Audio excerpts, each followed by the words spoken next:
నమస్తే, welcome to power debate. నేను బ్రహ్మనాయుడు. మాజీ మంత్రి ముద్రగడ పద్మనాభం గారి సంతాప సభలో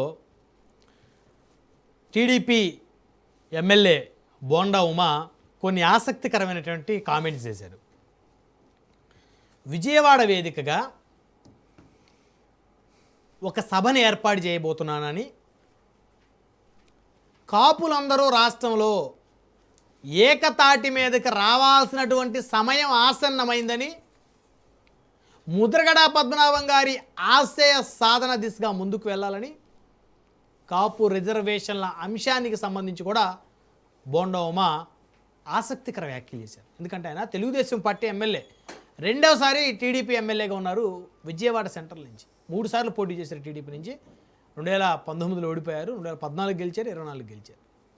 అయితే ఈరోజు వైసీపీ ఎమ్మెల్సీ తోట త్రిమూర్తులు గారు బోండా ఉమా గారి వ్యాఖ్యల్ని సమర్థిస్తూ మద్దతు తెలిపారు. బోండా ఉమా వ్యాఖ్యలకి నేను మద్దతు తెలుపుతున్నాను, ఆయనకి నా మద్దతు ఉంటుంది. పార్టీలకు అతీతంగా ఆంధ్రప్రదేశ్లోని కాపు సామాజిక వర్గానికి చెందినటువంటి అందరు శాసనసభ్యులు, మాజీ శాసనసభ్యులు, కుల సంఘాల నాయకులు అందరం కలిసి విజయవాడ వేదికగా కూర్చొని మాట్లాడుకుంటాం. భవిష్యత్తులో కాపు రిజర్వేషన్ల అంశానికి సంబంధించి ఖచ్చితంగా మేము ముందుకు వెళ్తామని చెప్పేసి తోట త్రిమూర్తులు గారు సంచలనమైన వ్యాఖ్యలు చేశారు వైసీపీ ఎమ్మెల్సీ. అయితే ఇక్కడ తోట త్రిమూర్తులు గారు వైఎస్ఆర్సీపీ ఎమ్మెల్సీ, బోండా ఉమామేశ్వరరావు గారు టీడీపీ ఎమ్మెల్యే. ఏం జరుగుతుంది?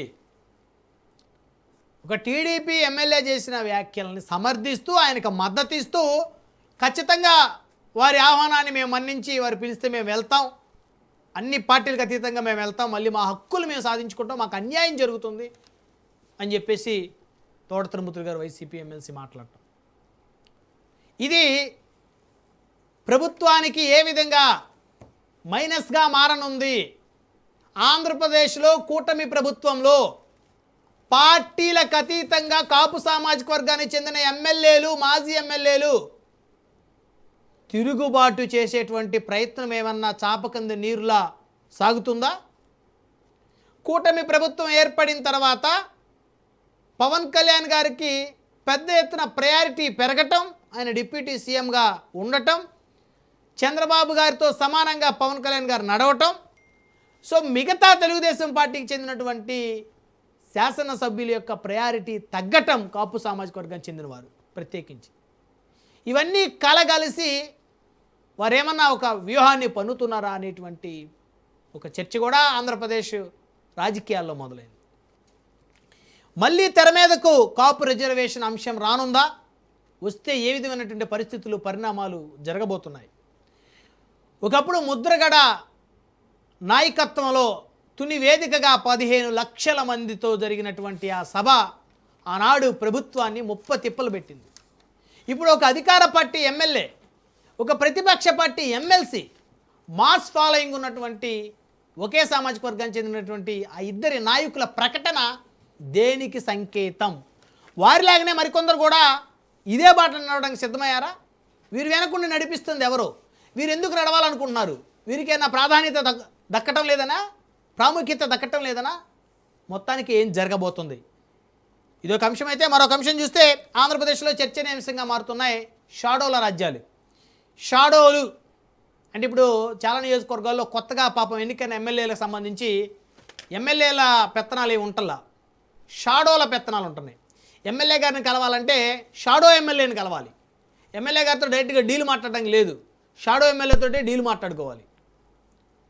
ఎమ్మెల్యే గారు డైరెక్ట్గా ఇన్వాల్వ్ అవ్వరు, షాడోలు ఇన్వాల్వ్ అవుతారు. పాపం కొన్ని నియోజకవర్గాల ఎమ్మెల్యేలకి, కొత్తగా ఎన్నికైన ఎమ్మెల్యేలకి వారికి సరైనటువంటి ప్రాసెస్ విధానాలు తెలుసో తెలియకో షాడోల మీద ఆధారపడుతున్న పరిస్థితి. ఇది ప్రభుత్వానికి తలనొప్పిగా మారింది. ఆల్రెడీ ప్రభుత్వ పెద్దల దగ్గర, ఈ కూటమి పార్టీల అధిష్టాన పెద్దల దగ్గర ఈ నివేదిక ఉంది. కొన్ని నియోజకవర్గాల్లో కూటమి ఎమ్మెల్యేలు ఉన్నప్పటికీ ఇన్ఛార్జీలను నియమించాలనేటువంటి ఆలోచనకి చంద్రబాబు నాయుడు గారు, పవన్ కళ్యాణ్ గారు వచ్చారంటే పరిస్థితి ఎంత మేరకు వెళ్ళిందో ఆలోచించుకోవాలి.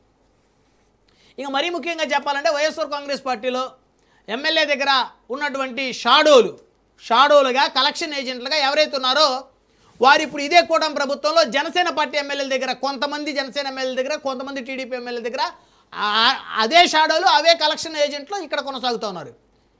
సో ఇది ఈ ప్రభుత్వానికి కాస్త ఇబ్బందికర పరిస్థితిగా మారిపోయింది రోజు రోజుకి. తొలిసారి ఎమ్మెల్యేలుగా గెలిచిన వాళ్ళలో సగానికి పైగా వారి వ్యవహార శైలి ప్రభుత్వానికి ఒక మాయన మచ్చగా మారుతుంది.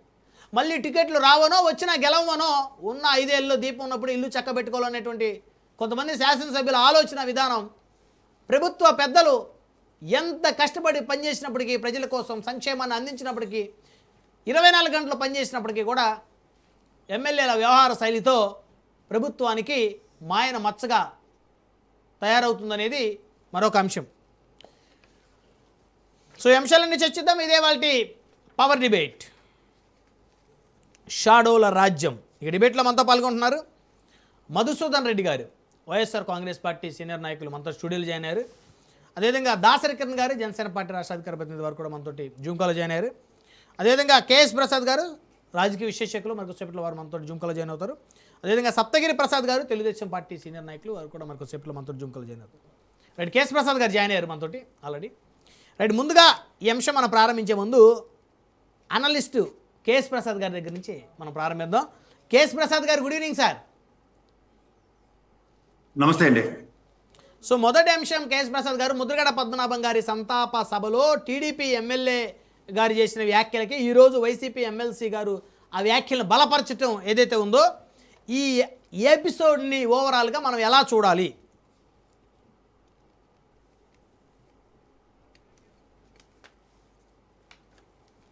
రైట్, ఇక మనతోటి రాజకీయ విశ్లేషకులు కేఎస్ ప్రసాద్ గారు ఉన్నారు, వారితో మాట్లాడదాం. కేఎస్ ప్రసాద్ గారు, గుడ్ ఈవినింగ్ అండి. Good evening sir. ఒక టీడీపీ ఎమ్మెల్యే వ్యాఖ్యల్ని వైసీపీ ఎమ్మెల్యే బలపరచడాన్ని ఎలా చూద్దాం కేఎస్ ప్రసాద్ గారు? ముందుగా రాజ్ న్యూస్ ప్రేక్షకులకు నమస్కారం, అలాగే ప్యానల్లో ఉన్న మిత్రులకి మీకు కూడా నమస్తే సార్. ఒకటి నేను చాలా కేటగిరీగా చెప్పగలను, బోండా అమ్మగారికి మంత్రి పదవి కావాలి అని చెప్పి చాలా బాగా మాట్లాడాడు, ధన్యవాదాలు. నాకు తెలుగుదేశం పరంగా మా మిత్రుడు సప్తగిరి ప్రసాద్ గారు ఉంటే నేను సూటిగా ఆయన్నే ప్రశ్నించదలుచుకున్నాను. గతంలో మహానుభావుడు గౌతు లచ్చన్ గారు, మాకు సర్దార్ అని వల్లభాయ్ పటేల్ గారి తర్వాత ఉత్తరాంధ్ర మా ముద్దుబిడ్డ, మా అందరం గౌరవించే లచ్చన్ గారి విగ్రహావిష్కరణకి గౌతు శిరీషమ్మ వచ్చినప్పుడు ఆ రోజు జోగి రమేష్తో వేదికని పంచుకున్నందుకు ఆవిడ చాలా ఎక్స్ప్లెనేషన్స్ ఇచ్చుకుంది తెలుగుదేశంకి. ఇలా బోండా అమ్మ గారు ఇవాళ ఈ సంతాప సభలో వాళ్ళ తండ్రి గారి సమానమైన వ్యక్తికి విగ్రహావిష్కరణలప్పుడు బీసీ సామాజిక వర్గానికి అంత నివాళులు అర్పించడానికి వచ్చిన సహచరులతో వైసీపీతో ఎందుకు ఎలా అన్నారు దానికి నీడ్ టు గివ్ ఎక్స్ప్లెనేషన్ అన్నప్పుడు బోండవమ్మ గారు కూడా ఖచ్చితంగా ఎక్స్ప్లెనేషన్ ఇవ్వాలి. ఇది ఖచ్చితంగా సమాధానం చెప్తే చాలా బాగుంటుంది. రెండోది, ఇవాళ పొలిటికల్ ఆస్పిరేషన్ లో ఎప్పటికీ ఉపయోగపడిన బీజేపీ సోమవీర్రాజు కూడా కాపు సామాజిక వర్గం నుంచి ఎవరు ముఖ్యమంత్రి కాలేరు, అలాగే ముద్రగడ గారు ముఖ్యమంత్రి ఆస్పిరెంట్, తర్వాత ఇంకా చరిత్ర ముగిసిపోయిందన్నట్టుగా మాట్లాడుతున్నారు. ఇప్పుడు పొలిటికల్ ఏరాలో రాజకీయ పార్టీలు గతంలో చంద్రరాజప్ప గారికి తెలుగుదేశం, ఇప్పుడున్న పవన్ కళ్యాణ్ గారికి సముచిత స్థానం ఉప ముఖ్యమంత్రిని ఇవ్వడం ఒక పార్టీ పరంగా చేస్తున్నవి. అలాగే వైసీపీ ప్రభుత్వం కూడా బొత్స సత్యనారాయణ గారికి ఇలాంటి వాళ్ళందరికీ సముచిత స్థానాలు ఇచ్చుకుంటూనే ఉంటాయి పార్టీల పరంగా. అలాగే వైఎస్ఆర్సీపీ పరంగా తెలుగుదేశం పరంగా జరుగుతున్న విషయంలో ఇంక్లూడింగ్ బీజేపీ పార్టీ లాంటిది కూడా ఒక జాతీయ పార్టీ అధ్యక్షుడిని చేసింది. అప్పుడు ఎంతమంది కాపు సామాజిక వర్గాన్ని ఉద్ధరించి వెళ్ళాడు సోమవీర్రాజు ఒకసారి చెప్పమనండి. ఇలాంటివి ఏవీ లేకుండా వాళ్ళు commitment towards their respective parties and as well as సామాజిక వర్గానికి ఎన్హాన్స్మెంట్ కి వాళ్ళు ఎవరు చిత్తశుద్ధి చాటుకున్నప్పుడు, నాకు తెలిసి ఒకసారి ప్రజారాజ్యం పార్టీ 18 సీట్లు గెలిచారు, దగ్గర 18 నుంచి 20% ఓటు బ్యాంక్ కాంకర్ చేశారు. ఆయనే తన పార్టీని కాంగ్రెస్ లో విలీనం చేశారు. తర్వాత పవన్ కళ్యాణ్ గారు ఈ రోజు కూడా డబుల్ డిజిట్ దాటట్లేదు. సో ఒక ప్రస్థానంలో ఇవాళ జనసేన ఒక కాపు సామాజిక వర్గ పరంగా ఒక పార్టీ అనే విధి విధానాలతో నియమాలతో properties over period of time, ఇవాళ కాకపోయినా 10-15 ఏళ్ళకి డౌన్ ద లైన్ ఆయన ఒక సామాజిక వర్గంగా ఎన్హాన్స్ అవ్వడానికి అవకాశం ఉంటే దానికి కూడా తృణప్రాయంగా ఏది పడితే అది మాడుతున్న సోమవీర్రాజు లాంటి వాళ్ళు ఖచ్చితంగా ఖండించాలి. మూడోది, ఒక పొలిటికల్ ఏరాలో కొన్ని ఆస్పిరేషన్స్ తో కొన్ని పార్టీలు ఉంటాయి, కొన్ని సందర్భాల్లో వాటిని ఇంకొక పార్టీలతో పొత్తులు పెట్టుకుంటారు, ఇవన్నీ జరుగుతున్న పరిణామాలు. కానీ లేచిందే ప్రయాణం అన్నట్టుగా కుదిరితే కుదరనట్టుగా మాట్లాడడం ఎంతవరకు? ఇప్పుడు తోట త్రిమూర్తులు గారు ఉన్నారు, గతంలో అంబటి రాంబాబు గారు, పేరునాయన గారు, వీళ్ళందరూ సామాజిక వర్గ పరంగా ఎక్కడ పడితే అక్కడ ప్రతి వేదికలను పంచుకుని మాట్లాడుతున్నారు. వీళ్ళు వాళ్ళ నియోజకవర్గాలకు మాత్రమే పరిమితం. అలాగే లేదంటే ముద్రగడ గారు లాంటి మహనీయులాగా ఖచ్చితంగా సామాజిక వర్గం పరంగా నాకు పదవులు కాదు, నేను రాజకీయ అర్హులు చూసుకోలేదు, నాకు నా సామాజిక వర్గానికి సముచిత స్థానం అన్న ఎజెండా తోడన్న పార్టీల పరంగా పనిచేస్తే డెఫినెట్ గా మనం గ్యారంటీగా అలాంటి వ్యక్తుల కోసం సామాజిక వర్గం ఎదురు చూస్తుందన్న కోణంలో మాట్లాడితే we definitely welcome it and we appreciate it sir. అంతేగాని సొంత ఎజెండాలు పట్టుకుని వచ్చి ఒకళ్ళేమో మంత్రి పదవిని ఆశించడానికి, ఇంకోళ్ళు ఈ పార్టీల పరంగా ఈ ఐక్య వేదికలు మొత్తం సామాజిక వర్గం అంతా ఏకతాటి మీద కావాలంటే రండి, మీరు అందరూ పార్టీలకి రాజీనామా చేసి కాపు ఐక్య వేదికలు ఫస్ట్ ఒక తాటి మీదకి వచ్చి తర్వాత మాట్లాడండి అందరూ, ఎవరు కాదంటారు? అలాంటి అవకాశాలు ఏవి తీసుకోరు. ఎంతో మంది సామాజిక వర్గ పరంగా చిత్తశుద్ధి చాటుకుంటూ వాళ్ళ commitment towards the respective parties చూపిస్తున్నారు. వాళ్ళ నియోజకవర్గంలో సామాజిక వర్గ పరంగానే గెలుస్తున్నారు. వాళ్ళతో ఖచ్చితంగా రాజ్యాధికారం పదవులు వచ్చిన తర్వాత వాళ్ళు ఏం చేస్తున్నారో ఒకసారి అందరికీ తెలిసిన ట్రాక్ రికార్డే. మానవుడు పొట్టి శ్రీరాములు గారు మనకి భిక్షగా ఇచ్చిన ఈ రాష్ట్రం ఈ రోజు దాకా ఆయా సామాజిక వర్గాలకి ఎంతమంది సముచిత న్యాయాలు చేశారు, ఎంత రాజకీయ అరంగేట్రాలు చేయించగలిగారు చూద్దాం, మాట్లాడదాం. మనకు భూమి పుట్టుకాడి నుంచి ఉన్న బొత్స సత్యనారాయణ గారు, గంటా శ్రీనివాస్ గారు, అవంతి శ్రీనివాస్ గారు, కొత్తగా వచ్చిన మన ఈ రోజు ఎవరినైనా చూసుకోండి జనసేన పార్టీ పరంగా వీళ్ళందరికీ రాజకీయ వేదికలు పార్టీలు అవకాశాలు కల్పిస్తున్నాయి. కానీ వాళ్ళు గెలవకపోతే ఐక్య% గా ఓటు బ్యాంకులు స్థిరీకరించుకోకపోతే కన్సాలిడేట్గా 20-25% ఉన్న ఓటు బ్యాంకులు ఆయా నియోజకవర్గాల్లో కూడా వాళ్ళ పట్టులు సాధించినప్పుడు ఎవరు మాత్రం ఏం చేస్తారు? ఇప్పుడు మా ప్రసాద్ గారు ఉన్నారు, is committed soul to the respective party ఎంత సముచిస్తానాలు ఇచ్చేస్తుంది. నాకు మీకు ఆయన ఎప్పటి నుంచో మిత్రుడు, సుపరిచితుడు. రాజకీయ అవకాశాలు కలిగించినప్పుడు ఇవాళ కొన్ని సామాజిక వర్గ పరంగా ఎవరు పడుతుంది ఏది పడితే అది మాడుతుంటే ఎట్లా అవుతుంది చెప్పండి? నన్ను ఎంత బంగారం పల్లెకైనా గోడ చెరికి కావాలన్నది నానుడు. ఈ నానుడిలో ఇవాళ నిజంగా ఈ సామాజిక వర్గం అన్నది రాజకీయాల్లో 10 అడుగులు పరిగెడుతున్న వాడికి 2 అడుగులు సహకరిస్తుంది. ఒక నీళ్ళు ఇవ్వడానికో లేదంటే కన్నతల్లి పార్టీలు పరిరక్షించుకోవడానికి. అది శాశ్వతంగా జరుగుతున్నాయి రాజకీయ పార్టీల పరంగా. సోమవీర్రాజుకి జాతీయ పార్టీ అధ్యక్షుడు ఇస్తే తన ఐడెంటిటీ తనే ప్రూవ్ చేసుకోలేప్పుడు ప్రధానమంత్రి గారు వచ్చినప్పుడు హూ ఆర్ యు అని అడిగితే సమాధానం చెప్పలేదు.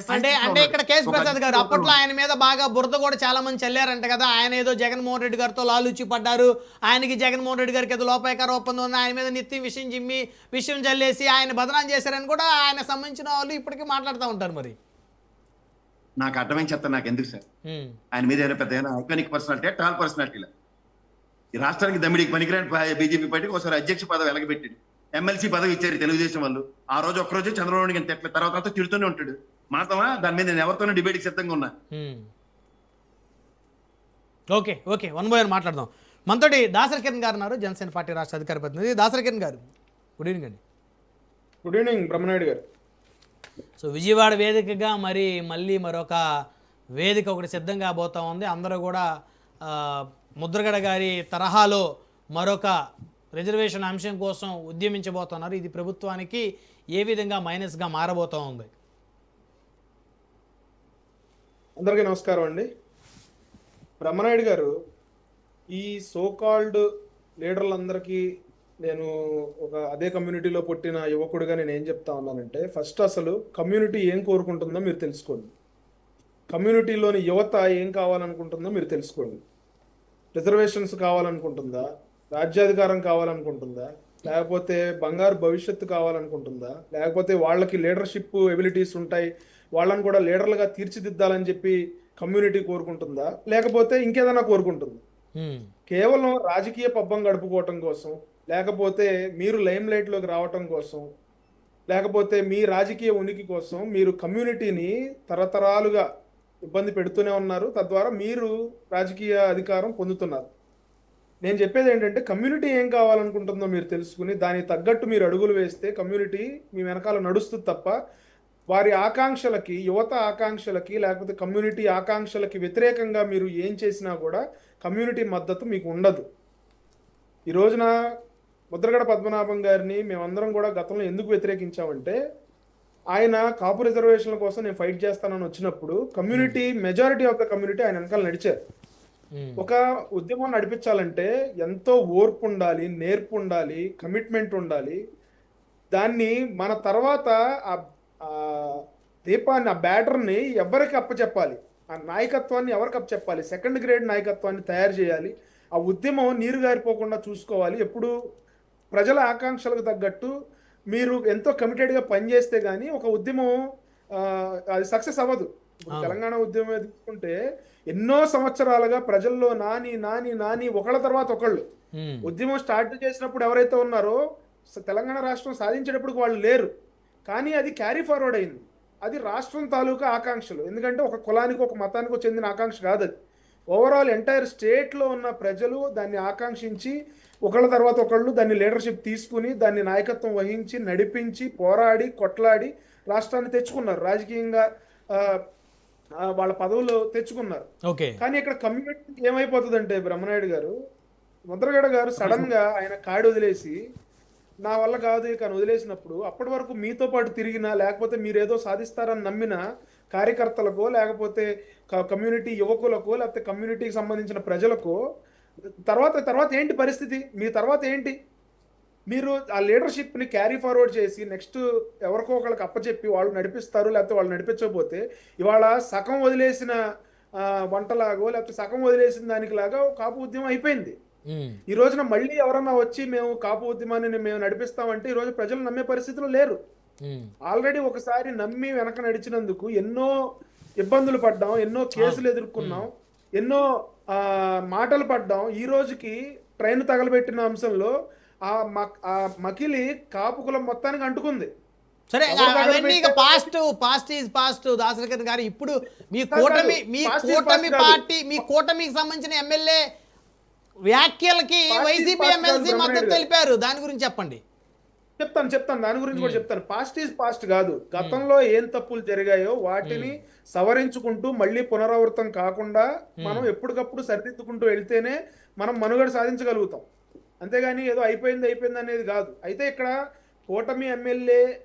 కూటమి ఎమ్మెల్యేకి ప్రతిపక్ష ఎమ్మెల్సీ మద్దతు పలికారు అనే దానికన్నా కూడా అక్కడ ఒక సంస్మరణ సభ జరుగుతున్నప్పుడు ఒకే కమ్యూనిటీకి చెందిన ఇద్దరు లీడర్సు ప్రజల్లో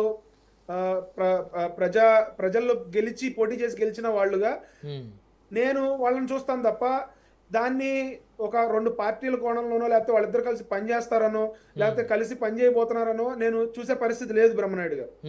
ఇప్పుడు ప్రతి ఒక్కళ్ళు అక్కడికి వెళ్ళినప్పుడు 4 మంచి మాటలు చెప్తారు, కమ్యూనిటీ బాగుండాలని చెప్తారు, ఎవరి కోసం అయితే వెళ్ళారో వాళ్ళ గురించి 4 మాటలు చెప్తారు, వాళ్ళతో ఉన్న అనుబంధం చెప్తారు. అన్నంత మాత్రాన ఇప్పుడు వాళ్ళిద్దరు కలిసి పనిచేస్తారనో లేకపోతే వాళ్ళిద్దరు లోపాయకారంగా ఏదో ఒప్పందం ఉందనో లేకపోతే వాళ్ళు ఏదో కావాలనుకుంటున్నారో అని అనుకోవటానికి ఏం లేదు. ఇప్పుడు కాపు కమ్యూనిటీ అనేది ఒక వ్యాస్ట్ కమ్యూనిటీ, 25-27% ఓటింగ్ ఉన్న కమ్యూనిటీ. ప్రతి ఒక్కళ్ళకి అందులో ప్రజల మద్దతు మాకు ఉండాలని కోరుకుంటారు, లేకపోతే ఆ కోటాలో మాకు అవకాశాలు రావాలని కోరుకుంటారు, లేకపోతే నిజంగా ఆ కమ్యూనిటీ బాగుండాలని అందరూ బాగుండాలని కోరుకుంటారు, తప్పులేదు. సో నేను అంతవరకే చూస్తాను తప్ప ఇది ఏదో ఒక ఉద్యమానికి తెరదీస్తుంది ఈ పర్టికులర్ మీటింగ్ అనేది అయితే నేను అనుకోవట్లేదు బ్రహ్మనాయుడు. రైట్. కేఎస్ ప్రసాద్ గారు చెప్పాలనుకుంటున్నారు మీరు? అంటే కిరణ్ ఒక తెలంగాణ ఉద్యమ నేపథ్యాన్ని ముద్రగడ గారితో ముడిపెట్టి మాట్లాడాడు. ఇది ఒక సామాజిక వర్గ పరంగా ఒక ఉద్యమం తప్ప ముద్రగడ గారు చేసింది ఆ రిజర్వేషన్స్ అనే ప్రాతిపదిక మీద. కానీ ఇక్కడ తెలంగాణ సమాజంలో కులాలకి మతాలకి అతీతంగా తెలంగాణ కాంక్షను జస్టిఫై చేసుకోవడం జరిగిన ఉద్యమం. సో అంచేత ఈ దయించి తెలంగాణ ఉద్యమంతో దీన్ని కంపేర్ చేయకండి ప్లీజ్. మీరు తర్వాత ఆ బ్యాక్లు అందుకుని వాడు ఎవడన్న దాని మీద అది మీ చాయిస్, అది ఎవరికైనా అందించండి. అంత త్యాగధనుడు ముద్రగడ గారు లాంటి త్యాగధనుడు కావాలి కమిట్మెంట్ సోల్స్తూ. మీరు ఏదో ఆయన కాడ వదిలేశాడని ఏది పడితే అది డెలిబరేషన్లు ఇస్తే మాత్రం ఆయన స్థాయిని మీరు తగ్గిస్తే నేనేం చేయలేను. కానీ ఆయన స్థాయి కలిగిన నాయకుడు, ఒక కాపు సామాజిక వర్గం, నేను కూడా సామాజిక వర్గం కాదు, కానీ ఆయనలో ఒక భావజాలం ఉంటుంది. ఆ భావజాలానికి ఎడిక్ట్ అయిన మనుషులు ఉన్నారు, అంతకన్నా ఇంకెళ్ళి. కిరణ్ గారు, ఒకటి నేను తెలంగాణ ఉద్యమాన్ని కాపు ఉద్యమాన్ని నేను కంపేర్ చేయలే. ఉద్యమం ఎట్లా నడిచింది ఇక్కడ దీన్ని క్యారీ ఫార్వర్డ్ చేసి దాన్ని ముందుకు నడిపించాలంటే నెక్స్ట్ తరం లీడర్షిప్ కి దాన్ని అప్పచెప్పాలని చెప్పాను. ఉద్యమాన్ని ఎవరికి అప్పచెప్పలేదు, ఇది ప్రజల కాంక్ష. కాపు సామాజిక వర్గం సంబంధించిన దగ్గర ఉద్యమ కాంక్ష కాదు, రిజర్వేషన్ కాంక్ష మీ అందరిలో ఉండాలి. ఆ బ్యాట్లు మీరు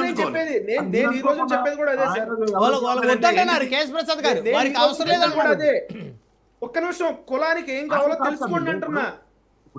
తెలంగాణ సామాజిక వర్గంలో అందరికీ రాష్ట్రం కావాలని, అలా ముద్రగడ గారు అడుగుజాలలో నడిచేవాడు ఎవరికైనా కాపు సామాజిక వర్గానికి రిజర్వేషన్ కావాలని కాంక్ష మీలో ఉండాలి. అది మీలో లేకుండా మేమేం చేయగలుగుతాం దానికి? రిలే కాదు, ఉద్యమ కాంక్షని మీలో గుండెలకు దాచుకోవాలి. నా కాపు సామాజిక వర్గం ఈ ఐడియాలజీ ఎలా ఉండాలంటే కిరణ్ గారు, నేను నా యువతకి నా సామాజిక వర్గ పరంగా ఈ న్యాయం చేయాలి అన్న కాంక్షతో నా ఉద్యమ బ్యారలు మీరు అందుకోండి.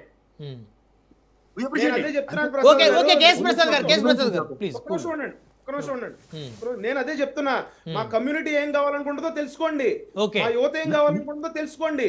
తెలుసుకోకుండా మీరు అందరి తరపున మీరు ఒకళ్ళు తప్పుచుకుని తెలుసుకోకుండా బోండా ఉమా గారు స్టేట్మెంట్ ఇవ్వద్దంటారు, తెలుసుకోకుండా తోటత్రిమూర్తులు గారు స్టేట్మెంట్లు ఇవ్వద్దంటారు.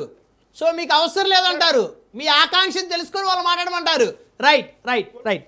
మనతోటి స్టూడియోలో ఉన్నారు వైఎస్ఆర్ కాంగ్రెస్ పార్టీ రాష్ట్ర అధికార ప్రతినిధి సీనియర్ నాయకులు మధుసూదన్ రెడ్డి గారు వారితో మాట్లాడదాం.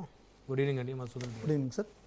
మొత్తానికి మళ్ళీ ఏదన్నా తెర వెనక వైసీపీ స్కెచ్ ఏం లేదుగా, ఈ ఉద్యమాలు ఇవన్నీ మళ్ళీ తీసుకొని రావటం అంటే మళ్ళీ తెలుగుదేశం వాళ్ళు అనకుండా నేనే మిమ్మల్ని అడుగుతా ఉన్నాను.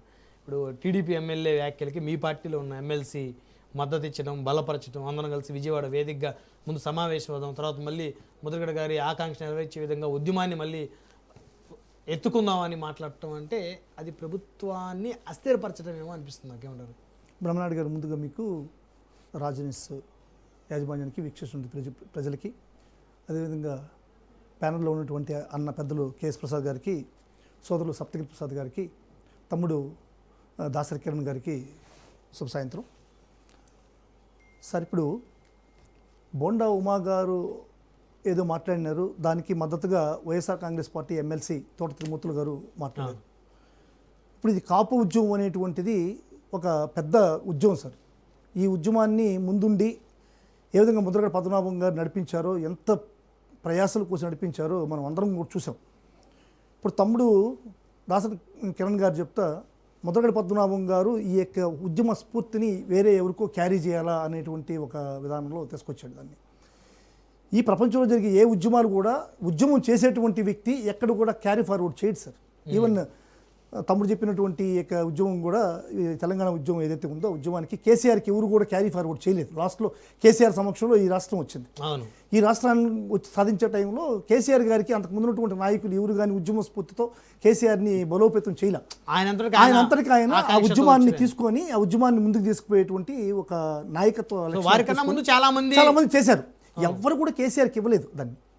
ఏ ఉద్యమం ప్రపంచంలో జరిగే ఏ ఉద్యమాలైనా అంతే, ఎవరు క్యారీ ఫార్వర్డ్ చేయరు, వీడు నా నాయకుడిని చెప్పడం. ఇప్పుడు ఏమో రేపు కిరణే ఈ స్ఫూర్తితో ఈ ఉద్యమాన్ని నడిపించవచ్చేమో, పెద్ద నాయకుడు అవ్వచ్చేమో, ఈ ఉద్యమం కాపునిస్తాం, కాపు నాయకుడు అవ్వచ్చేమో, చేయించాము, తప్పులేదు. ఎవరైనా సరే ఆ ఉద్యమ స్ఫూర్తితో ఉద్యమంలో నాయకుడు పుట్టి ఆ ఉద్యమాన్ని ముందుకు తీసుకెళ్ళాలి. ఇది ఉద్యమ స్ఫూర్తి.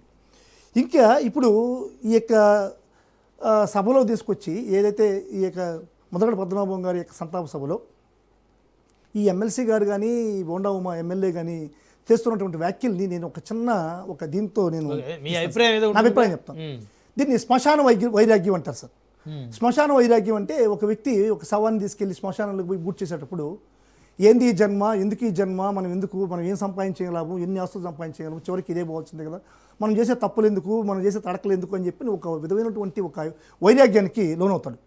ఆ శవాన్ని బూట్ చేసి శ్మశానం నుంచి బయట రాగానే మళ్ళీ యథావిధిగా వాడి కార్యక్రమాలు, ఆ దండాలు, దాష్టికాలు, మనం అన్నీ ఇంకా వాడికి ఉండేటువంటి నేచర్ని ఫాలో చేస్తాడు. సేమ్ వాళ్ళకిద్దరికి కూడా ఇదే స్ఫూర్తి ఉంది అనుకునేది నేను భావిస్తున్నా. ఎందుకంటే ఆ శ్మశాన వైరాగ్యం ఏదైతే ఉందో ఆ శ్మశాన వైరాగ్యంలో మాట్లాడుతున్నటువంటిది నా వాదన. ఇది ఖచ్చితంగా ముద్రగడ పద్మనాభం గారి యొక్క ఆలోచన విధానాన్ని, కాపు ఉద్యమాన్ని ముందుకు తీసుకుపోవాలా, కాపులకి నేను సహాయపడాలా, కాపు జాతిని నేను రక్షించాలా, వాళ్ళకి రిజర్వేషన్స్ కానీ ఇంకొక కాపు ఈ యొక్క యువత ఏ విధంగా ఆకాంక్షిస్తుందో ఆ ఆకాంక్షలు ముందుకు తీసుకుపోవాలన్నటువంటి ఈ యొక్క కోరిక నాకైతే బోండా ఉమా గారి దగ్గర కనిపించట్లేదు. ఎందుకంటే నాకు రెండు కోణాల్లో బోండా ఉమా గారిని నేను విమర్శించదలుచుకున్నాను సార్. ఒకటి, కాపు కులాన్ని, కాపు ఉద్యమాన్ని, ఈ యొక్క ముద్రగడ పద్మనాభం చేసినటువంటి ఈ తీరుతెన్నుల్ని ఈ సమావేశంలో నాకు మంత్రి పదవి చంద్రబాబు నాయుడిని భయపెట్టి నేను కాపుల్లో ఒక పెద్ద నాయకుడిని ఎజిటేషన్ క్రియేట్ చేస్తాను, మీ పార్టీని ఇరుకుని పెడతాను, లేకపోతే నాకు మంత్రి పదవి వచ్చే ఎక్స్పాన్షన్స్లో అనేటువంటి, అంటే నా ఆలోచన సరళ చెప్తున్నాను సార్. అనే విధంగా బోండా ఉమా గారు మాట్లాడుతున్నారా? అదేవిధంగా నేనేం చెప్తున్నానంటే, మా ఎమ్మెల్సీ గారు సపోర్ట్ చేశారంటే కాపు ఉద్యమానికి నిజంగా బోండా ఉమా గారు చేస్తే కాపులంతా ఐక్యం కావాలనేటువంటి కోరిక బోండా ఉమా గారికి ఉంటే మా ఎమ్మెల్సీ గారు కాదు, మా పార్టీ కూడా ఖచ్చితంగా దానికి సపోర్ట్ చేస్తుంది. మా కాపులకి వెనుదండు మా వాళ్ళందరూ కూడా ముందుంటారు. ఫస్ట్ ఏదైతే ముద్రగడ పద్మనాభం గారి యొక్క సంతాప సభలు మాట్లాడినావో ఆ సంతాప సభ పోయినప్పుడు ముద్రగడ పద్మనాభం ఆశయాల్ని, ముద్రగడ పద్మనాభం ఆలోచనలు కూడా మనం కన్సిడర్ చేయాల్సి వస్తుంది, చేయాలా. ఫస్ట్ నువ్వు ముద్రగడ పద్మనాభం యొక్క సంతాప సభలో మాట్లాడేటప్పుడు ఫస్ట్ ముద్రగడ పద్మనాభం పట్ల మీ పార్టీ వైఖరి ఏంది అనేటువంటిది ఫస్ట్ బోండా ఉమా గారు ఆలోచించాలి. బోండా ఉమా గారు ఆలోచించుంటే అదే ఇప్పుడు దాన్ని వినాలంటే మనం ఫస్ట్ విభేదించారు. ఇది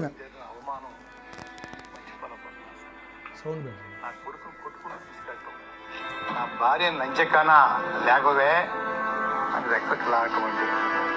నా కోడల్ని లంచకన్నా ఓకే, కొడితే దిక్కేవడం నీకు. అంటే విన్నారు. ఇది వినుంటారు సార్. నేను ఎందుకంటే ఒకసారి గుర్తు చేస్తున్నా, ఎందుకంటే ఇది గుర్తు చేయాల్సిన సమయం కూడా కాదు. ఎందుకంటే ఈ వ్యాఖ్యలు ఎప్పుడు చేసినా ఎక్కడ టీవీలో వచ్చినా కానీ నేను భయపడి బాధపడి నేను వెళ్ళిపోతాను నేను అనేటువంటి ముద్రగడ నెక్స్ట్ డైలాగ్ అదే, వెళ్ళిపోతాను అనేటువంటి డైలాగ్ చెప్పున్నాడు ఆయన పద్మనాభం గారు. అంటే ఇప్పుడు ఎవరైతే మీరు ఒప్పుకున్నా ఒప్పుకోకపోయినా కాపులకి అత్యంత ప్రియపత్రమైనటువంటి నాయకుడు, దైవ సమానమైన నాయకుడు వంగవీటి మోహన్ రంగా గారి హత్య కేసులో ఎవరున్నారు? ఇదే విధంగా ముద్రగడ పద్మనాభం గారి ఆలోచన, ముద్రగడ పద్మనాభం గారు ఏ విధంగా మాట్లాడారు, ఏ పార్టీని గురించి మాట్లాడారు, ఎవరి గురించి మాట్లాడారు అనేటువంటి ఒక వ్యక్తి సాన్నిహిత్యంలో ఆ వ్యక్తి నడిపేటువంటి ఒక పార్టీలో మీరుంటూ ఈరోజు ముద్రగడ పద్మనాభం ఆశయ సాధనం కోసం నేను పనిచేస్తానని చెప్పి ఆయన సంతాప సభలో తీసుకొచ్చి చెప్పి నేను కాపులకి అందరినీ కూడా ఐక్యం చేస్తానని చెప్పడం అనేటువంటిది అవివేకమైనటువంటి మాట. ఇది నిజంగా చంద్రబాబును భయపడడానికా లేకుంటే నిజంగా అతనిలో ఈ స్ఫూర్తి వచ్చిందా అనేటువంటిది మనం ఖచ్చితంగా బోండా ఉమా గారు ప్రజలకి ఈ కాపు సమాజ వర్గాన్ని చెప్పాల్సిన అవసరం ఉంది. సో ఇప్పుడు అయితే ఆయన నమ్మే పరిస్థితి లేదంటారు. కాపు సార్ నిజంగా మిగతా సొసైటీ మిగతా సొసైటీ ఎవరు నమ్మరు సార్, ఎవరు నమ్మేటువంటి పరిస్థితి లేదు సార్. ఎందుకంటే ఒక బోండా ఉమా అనేటువంటి వ్యక్తి తెలుగుదేశం పార్టీకి కొమ్ము కాసేటువంటి ఎవరైనా సరే కాపుల్ని ప్రేమగా చూస్తారు, కాపు ఉద్యమాన్ని తీసుకెళ్తారు అనేటువంటి మాట ఉత్తుత్తి మాట.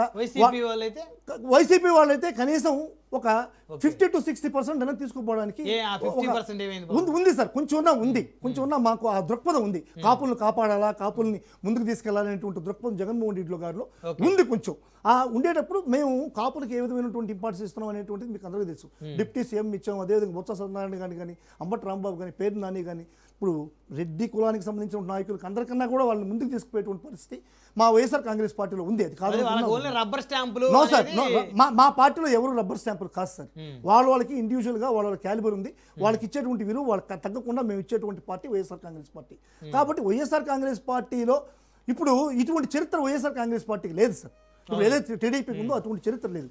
ఫస్ట్ మీరు బోండా ఉమా గారు నిజంగా కాపులకు సహాయం చేయాలనుకుంటే, నిజంగా కాపులు సామాజిక వర్గానికి మీరు వేరు చేయాలనుకుంటే, కాపు యువతకి మీరు ఒక దిక్సూచిగా నిలబడాలంటే ఫస్ట్ తెలుగుదేశం పార్టీ నుంచి బయట వచ్చి మీరు నిజంగా ఈ వ్యాఖ్యలు చేస్తే నిజంగా అందరూ కూడా హర్షిస్తారు. అందరూ కాపు సామాజిక వర్గం అంతా కూడా మొత్తం మీ వెంట ఉంటుంది. ఓకే 1/1 సప్తగిరి ప్రసాద్ గారు ఉన్నారు మనతోటి, తెలుగుదేశం పార్టీ సీనియర్ నాయకులు. గుడ్ ఈవినింగ్ అండి సప్తగిరి ప్రసాద్ గారు. Good evening sir. మీకు ప్యానెల్లో పెద్దలందరికీ నా హృదయపూర్వక నమస్కారాలు సార్. చెప్పండి సార్. బాగున్నారా సప్తగిరి ప్రసాద్ గారు? చాలా రోజుల తర్వాత. బాగున్నాను sir. Fine sir, fine. So ఏంటి మరి ఉద్యమాలు రూపుదాల్చుకుంటా ఉన్నాయి, ప్రయారిటీ దక్కన నాయకులు ఉద్యమాలు బాట పడతా ఉన్నారు. మరి ఏంటి పరిస్థితి? మీరు కూడా ఏమైనా ఒక ఉద్యమాన్ని భుజానెత్తుకునే పరిస్థితి ఉందా? ఏ ఉద్యమం వేసుకోవాలి సార్? నేను కూడా ఏదో ఒక ఉద్యమం. ఇప్పుడు బోండా ఉమా గారు, ఇప్పుడు మసూద్ రెడ్డి గారు చెప్పడం, దాసరి కిరణ్ గారు చెప్పడం, ఇప్పుడు బోండా ఉమా గారు తనకు మంత్రి పదవి రాలేదని మళ్ళీ వారు విజయవాడ వేదికగా ముద్రగడ గారి ఆశయాలను సాధిస్తానని చెప్పేసి స్టేట్మెంట్ ఇవ్వడం, దానికి త్రిమూర్తులు గారు మద్దతు. త్రిమూర్తులు గారు అంటే మొదటి నుంచి ఒక అభిప్రాయం. మంత్రి పదవి కోసం నేను చెప్పలేదు. సారీ, కేఎస్ ప్రసాద్ గారు అనుకుంటా చెప్పింది. నేను చెప్పాను, మీరు చెప్పారు. ఇప్పుడు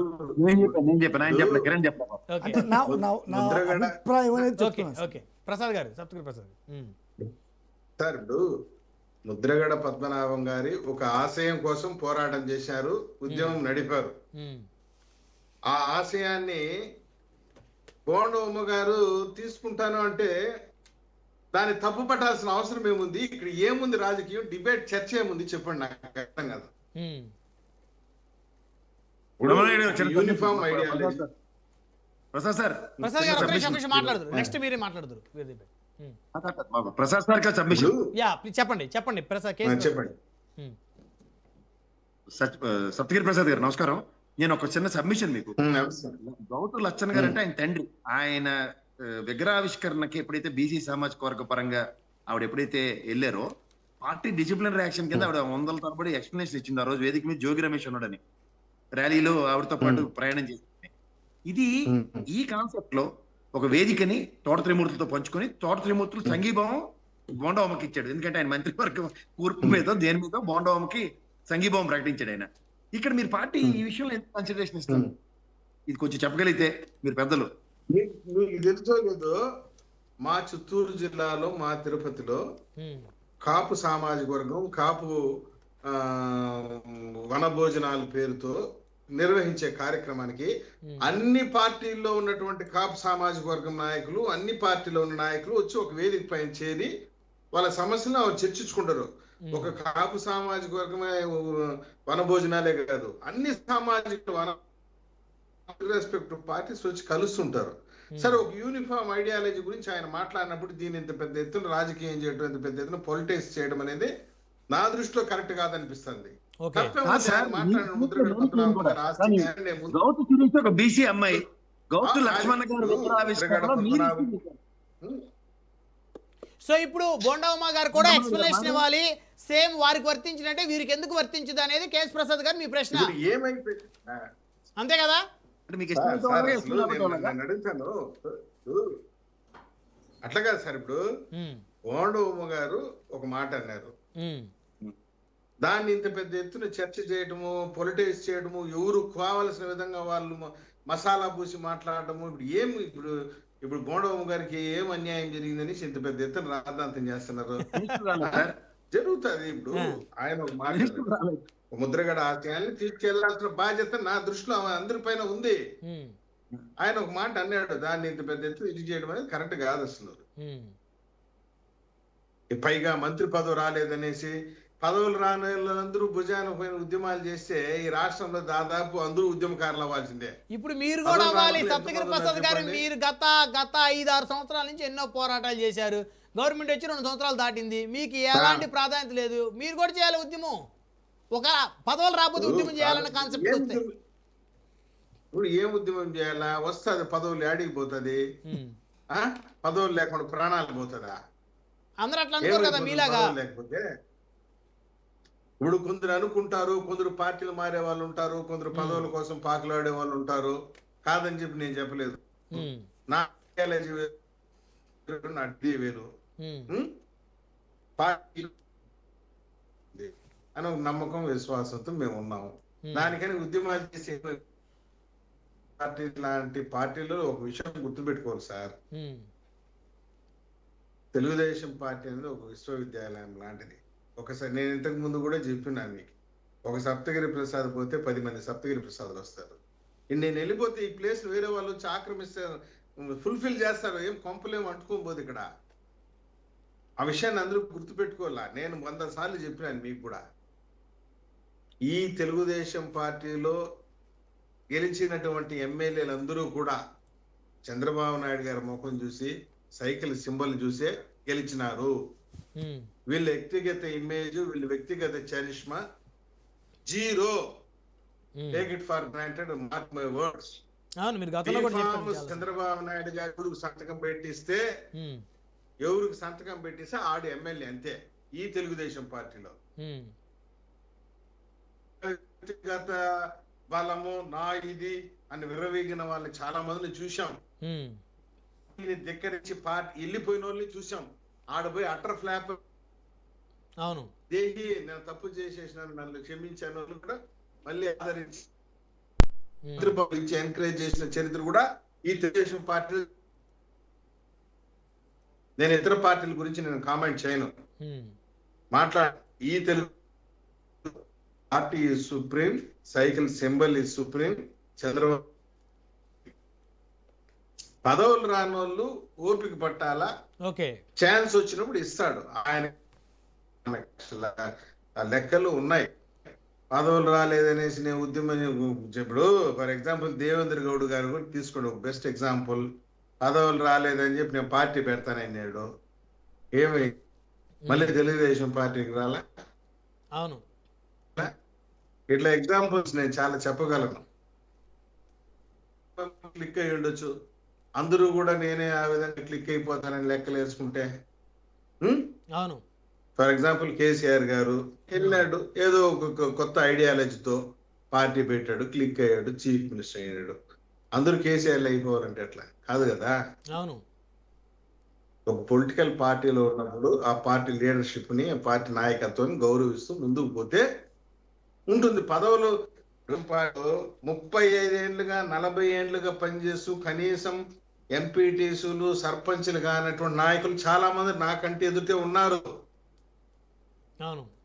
వాళ్ళు ఒక ఆశయం కోసం పార్టీ పట్ల నిబద్ధతతో చంద్రబాబు నాయుడు గారి ఎన్టీఆర్ గారి యొక్క నాయకత్వంతో పనిచేస్తున్నారు. నా దృష్టిలో నా ముందునే ఎంతో మంది 40 ఏళ్ళు పనిచేసిన వాళ్ళు ఉన్నారు సార్, పదవులు లేని వాళ్ళు. ఓపిక ఉండాలి కదా. Right right, one by one మాట్లాడదాం. సప్తగిరి ప్రసాద్ గారు రైట్, ఇక మరొక అంశంలోకి వెళ్దాం. కేఎస్ ప్రసాద్ గారు వారితో మాట్లాడదాం. కేఎస్ ప్రసాద్ గారు,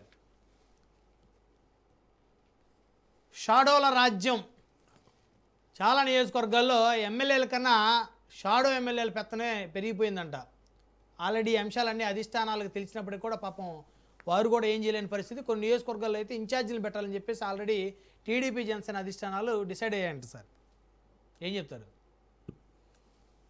ఇప్పుడు ఆవు చేలో మేస్తే దూడలు గట్టును మేది కదా సార్, అది మీకు నాకు తెలిసింది. ముఖ్యమంత్రి గారు చంద్రబాబు నాయుడు గారు ఉన్నంత కాలం అనుకున్న దగ్గర లోకేష్ గారు ఎలా చక్రం తిప్పేస్తారు అన్ని శాఖల మీద మనం చూస్తున్నాం. అలాగే పవన్ కళ్యాణ్ గారు కూడా మాక్సిమం ఇష్యూస్ లో హోమ్ మినిస్టర్ అనుకోండి, లేదంటే నాదెళ్ల మనోహర్ గారి ఇష్యూ అనుకోండి, లేదంటే పర్యాటక శాఖ మంత్రి గారి ఇష్యూస్ లో కానీ అందరూ ఎవరు సముచిత స్థాయిని తగ్గట్టుగా వాళ్ళు పని చేస్తూనే ఉన్నారు. విత్ దాన్ని ఏమంటారు, ఇంటర్వ్యూన్ అవుతున్నారు. దాంట్లోంచి అవుట్కమ్ డెరైవ్ అవడం దగ్గర చాలా చాలా ఈక్వేషన్స్ ఉన్నాయి. అండ్ మోర్ ఇక్కడ అంత చంద్రబాబు నాయుడు గారు చీఫ్ మినిస్టర్, దీంట్లో షాడోగా మొత్తం షాడో చీఫ్ మినిస్టర్ గా అభివర్ణించబడుతున్న లోకేష్ గారిని మనం చూస్తున్నాం. అండ్ మోర్ ఓవర్ ఇవాళ మీరు అంటారు నియోజకవర్గాల్లో వీళ్ళందరూ ఫస్ట్ టైం గెలిచిన వాళ్ళు చాలా మంది లోకేష్ గారి టీంకి సంబంధించిన వాళ్ళు ఉన్నారు. అలాగే పవన్ కళ్యాణ్ గారికి సంబంధించిన వాళ్ళు కూడా అనుభవజ్ఞులు కొంతమంది ఉన్నారు. కానీ most of the people they are from respect to Telugu Desam. So ఈ సర్కమ్స్టాన్సెస్ లో కొన్ని నియోజకవర్గాలు, ఇప్పుడు ఎక్కడ దాకా గన్నవరం తీసుకుందాం, అక్కడ మీకు కొన్ని కంచుకోట్లు ఉంటాయి, కొడాలి నానిది, గుడివాడి గాని, వీళ్ళిద్దరూ అక్కడ చౌదరి పరంగా తిరుగుతున్న నియోజకవర్గాల్లో వాళ్ళకి క్యాస్ట్ అనేది 200%. అక్కడ ఏంటంటే పార్టీ అనేది ఒక సపోర్ట్ సిస్టమ్ అన్నమాట. వంశీ గారిని చూడండి, మొన్న ఆయన పార్టీని కూడా సస్పెండ్ చేయలేదు ఆయన. ఈసారి వైసీపీ నుంచి టికెట్ ఇచ్చారు. వైసీపీ నుంచి టికెట్ ఇచ్చినా సరే వంశీ గారి కన్నా చౌదరి సామాజిక వర్గమైన యార్లగడ్డ గారికి తెలుగుదేశం అన్న బ్రాండ్ తో ఆయన గెలగలిగి, మీరు ఇది గమనించుకోవచ్చు. అక్కడ గుడివాడ కూడా జరిగింది ఏంటంటే కొడాలి నాని దగ్గర అక్కడికి ఆయనకి చూడండి లాగేసి అయింది. వెనుగల రామాయణ కూడా చౌదరి సామాజిక వర్గమే. అక్కడ ఏం చేశారంటే చౌదరి సామాజిక వర్గం ఒక డిసెంట్ తెలియజేసిన తర్వాత ఆయన నిస్సాయ స్థితి. అదర్వైజ్ గుడివాడ ఆయనకి ఒక కంచుకోవట్లేదు, ముఖ్యంగా తెలుగుదేశం కంచుకోవట్లేదు అభివర్ణించాలండి. సో ఇట్లాంటి పరిస్థితుల్లో కొత్తగా వచ్చిన వాళ్ళతో రాజకీయాలు అనేవి కొన్ని కుదరవు వాళ్ళ దగ్గర ఎలా ఉంటాయంటే అక్కడ ఆల్రెడీ క్యాడర్ చాలా స్ట్రెంథన్ గా ఉంటది ఓవర్ పీరియడ్ ఆఫ్ టైం. ఆ పీరియడ్ ఆఫ్ టైంలో షాడోల కిందే పనిచేస్తున్నాయి. మీరు ఎన్నైనా తీసుకోండి. ఉదాహరణకి రాయలసీమలో ఒక 45 నియోజకవర్గాలు నేను ఎప్పుడు చెప్తూ ఉండేవాడు, వాళ్ళకి డామినేషన్ లేదు. ఈసారి వాళ్ళ సక్సెస్ నోట్ ఉంది. క్యాడర్ కన్నా వేరే పార్టీ నుంచి పారాచూట్ వేసుకొచ్చిన వాళ్ళ కనుక డామినేషన్ స్టార్ట్ అయింది అనుకోండి సార్, ఎగ్జిస్టింగ్ ఎమ్మెల్యేలు ఏం చేయలేరు. ఇప్పుడు మాధవ్ గారి పరిస్థితి అదే ఉంచుకోండి కడపలో, శ్రీనివాస్ రెడ్డి గారిది. సబ్సిక్వెంట్ డెవలప్మెంట్ లో వాళ్ళు డిసెంట్లు ఎలా తయారు చేస్తుంటే పాసిఫికేషన్స్ జరుగుతుంది. మీరు గమనించారా? సో ఇక్కడ ఓవరాల్ గా షాడో అన్న దానికి ఇప్పుడు జనసేనకి డిస్క్రిప్షన్స్ కనుక 21 స్థానాల్లో ఉన్నాయని గర్వంగా చెప్పమనండి వాళ్ళని. అక్కడ తెలుగుదేశం డామినేషన్ చాలా భయంకరంగా ఉంది. కానీ అధికారం మాత్రం పేరుకి మాత్రం 21 స్థానాల్లో జనసేన అని చెప్పుకుంటూ ఎవరు డామినేషన్స్ ఎవరు దక్కేది పవన్ కళ్యాణ్ గారికి, అక్కడ ఆలపాటి రాజా గారేమో నాదెళ్ల మనోహర్ గారికి. They are doing indirectly shadow things. But అది అధిష్టానం ఎంతవరకు సమస్యత్వం చేస్తుందో, పాసిఫికేషన్స్ చేస్తున్నాయి అనే దగ్గర ఒక డామినేషన్ ఫ్రంట్ పవన్ కళ్యాణ్ గారికి, నాదెళ్ల మనోహర్ గారికి 1-2 స్టేజర్స్ ఉన్నాయి కాబట్టి సస్టైన్ అవుతున్నాయి. కానీ వాట్ అబౌట్ రిమైనింగ్? సో ఈ రిమైనింగ్ అన్నిటిలో చూస్తే shadows are acting and actively చాలా బ్రహ్మాండంగా పనిచేసుకుంటున్నాయి. అది అట్ ద కాస్ట్ ఆఫ్ తెలుగుదేశమా, at the cost of Janasena అన్న దగ్గర ఇంటర్నల్ పాసిఫికేషన్స్ ప్రతిసారి అధినాయకులే చేయవలసి వస్తుంది. కులాలకు అతీతంగా. అంటే ఇక్కడ ఒక బాధాకరమైన అంశం ఏంటంటే కేఎస్ ప్రసాద్ గారు, గత ప్రభుత్వంలో వైసీపీ ఎమ్మెల్యేల దగ్గర ఎవరైతే కలెక్షన్ ఏజెంట్లు ఉన్నారో దాదాపు చాలా నియోజకవర్గాల్లో వాళ్ళే ఇప్పుడు ఈ కూటమి ఎమ్మెల్యేల దగ్గర షిఫ్ట్ అయ్యారనేది ఇది అతి పెద్ద సమస్య. ఇది ఇప్పుడు మీకు డిబేట్ కి ఎవరిని పిలవాలన్నది మీకు డిస్క్రిప్షన్ ఉంటుంది. అవును, ప్రసాద్ అడ్డంగా మాట్లాడుతున్న విషయం మీకు తెలుసు. సప్తగిరి ప్రసాద్ గారు, నేను, కిరణ్, మధు మేమందరం బయట చాలా క్లోజ్ ఫ్రెండ్స్. ఇది కాదు కదా మీకు డిబేట్ సక్రమంగా జరగడానికి ఏం జరుగుతుంది అన్నది చూడాలి. అవును, అదేంటంటే మీరు ఫ్రెండ్స్ కదా ఇలా కొట్టుకుంటారంటే ఇలా ఆర్గ్యూ చేసుకుంటారు అన్నది కాదు కదా రీజనింగ్ మీ దగ్గర నుంచి రావాల్సింది. మీరు మమ్మల్ని క్వశ్చన్స్ తో గ్రిల్ చేసి నా టైంని నేను బాగా మాట్లాడేలా చేయాలి. సప్తగిరి ప్రసాద్ గారికి టైం ఇచ్చినప్పుడు, కిరణ్కి టైం ఇచ్చినప్పుడు, మధుకి టైం ఇచ్చినప్పుడు ఏం చేస్తున్నాం అన్నది చూడాలి మీరు బీయింగ్ ఏ మోడరేటర్. అలా వైసీపీ నుంచి వచ్చినప్పుడు కలెక్షన్లు పెట్టుకున్నప్పుడు నియోజకవర్గ ఇన్ఛార్జ్ లేని గుడ్డుగారానికి ఫలితవుతున్నారా? దగ్గర 40 నియోజకవర్గాలకు ఇన్ఛార్జ్లు ఉన్నారా లేదా? లేదా మొన్న చంద్రబాబు గారు ఇనిషియేటివ్ తీసుకునే దాకా ఇన్ఛార్జీలే లేరు. ఇప్పుడు 2 సంవత్సరాల తర్వాత ఇన్ఛార్జీలు పెడతాం ఆల్ మానిటరింగ్ లో అంటే ఏంటి ఇది? అటు వైసీపీ అలాగే ఎడిసింది, ఇది ఇల్లు రూలింగ్ లో కూడా ఇదే పరిస్థితి. అంటే 40 సంవత్సరాల పైచీలకు లెగసీ కలిగిన తెలుగుదేశం కూడా ఇలాంటి నిస్సహాయ స్థితిలో ఉందంటే ఇంకేమని చర్చిస్తాం మీరు కానీ నేను కానీ చెప్పండి. అవును అవును రైట్. కాంటంప్లేటివ్ కోర్ట్ లో ఎమ్మెల్యేలు కాదు కదా, ఎమ్మెల్యేలకి చుట్టూ ఉన్న గణం ఏంటన్నది ఇంపార్టెంట్. అవును లేదా మా సప్తగిరి ప్రసాద్ గారి లాగా నిస్సహాయ స్థితిలో 40 ఏళ్ళు పార్టీకి సేవ చేస్తూనే ఉంటారు. ఈ సేవా తత్పరత ఉన్న వాళ్ళకి కూడా ఐడెంటిటీ క్రైసిస్ ఉంటే ఏం చేస్తారు చెప్పండి. రైట్ రైట్ సమయం తక్కువ ఉంది సార్. అధికారంలో ఉన్నారు కాబట్టి ఖచ్చితంగా ఇప్పుడు కిరణ్ కానీ లేదంటే మధు కానీ లేదంటే సప్తగిరి ప్రసాద్ గారు కానీ పాసిఫికేషన్ లోనే ఉంటారు. ఇట్ డజంట్ మీన్ దట్ అవును కళ్ళ ముందు ఇంత అన్యాయాలు జరుగుతుంటే వాళ్ళ పార్టీ పరంగా గలవైన మించి వీళ్ళ వాయిస్ లోనే వినాలి కదా అట్లీస్ట్. అవును. ఇది ఇంపార్టెంట్. ఇది జరిగినప్పుడు వాళ్ళు ఎవరు ఏం చేయరు. దాసరి కిరణ్ గారు ఏంటి పరిస్థితి? చాలా నియోజకవర్గాల్లో చాలా దారుణమైన పరిస్థితులు ఉన్నాయి. షాడోల రాజ్యం పెరిగిపోయింది. గత ప్రభుత్వంలో ఎమ్మెల్యేల కన్నా ఇప్పుడు కొత్తగా ఎన్నికైన ఎమ్మెల్యేలు దాదాపు 60%కి పైగానే షాడో ఎమ్మెల్యేలు చాలా దారుణంగా తయారయ్యారు. రమణాయుడు గారు, ఇప్పుడు మామూలుగా ఇప్పుడు కొత్తగా ఎన్నికైన ప్రజాప్రతినిధులకి గవర్నెన్స్ మీద లేకపోతే ప్రభుత్వ అధికారుల మీద లేకపోతే వాటి మీద కొంచెం అవగాహన తక్కువ ఉండే పరిస్థితులు ఉంటాయి కాబట్టి వాళ్ళకి సంబంధించిన సపోర్టింగ్ సిస్టమ్ని ఏదన్నా వాళ్ళు ఎస్టాబ్లిష్ చేసుకోవచ్చు. లైక్ పిఆర్ఓస్ కానీ పిఎస్ కానీ పిఎస్సీలు కానీ వీళ్ళందరూ ఉండి వాళ్ళకి హెల్ప్ చేయడం వరకు ఓకే.